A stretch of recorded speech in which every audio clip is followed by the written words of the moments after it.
Something's happening. We've known it for a long time. The West knew it? Serious problem. America is addicted to oil. It's inconceivable to me that our children will be able to maintain the American way of life and that the world will be full of resource-based wars of all kinds. The East knew it. Successfully completed, it will provide for a significant increase in the volume of oil supplies from Russia to China. We've known it for a century. There is no doubt about our absolute and complete dependence on oil.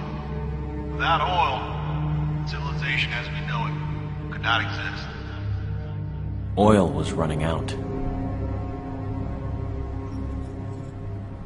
It's what we grew up in. Post-Middle East, post-peak oil, post-everything. What they called the long emergency. It started slow. Little things at first. Lines at the pump.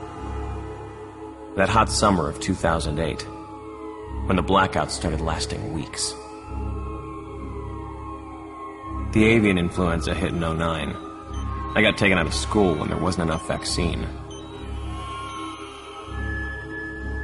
They said it would get better.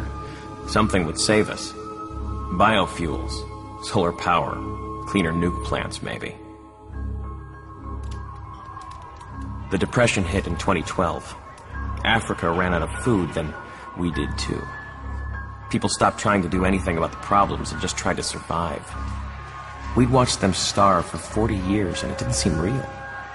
But pretty soon the scenes we used to watch on the news were happening just on the street. It's been happening for years. Now we're at the tipping point.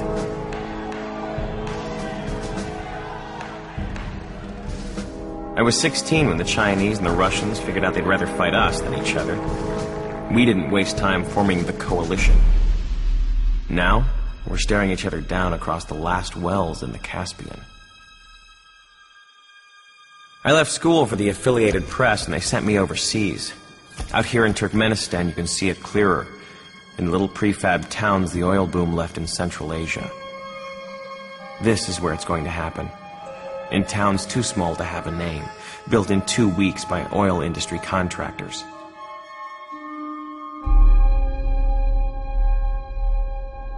It's 2024, the 21st century.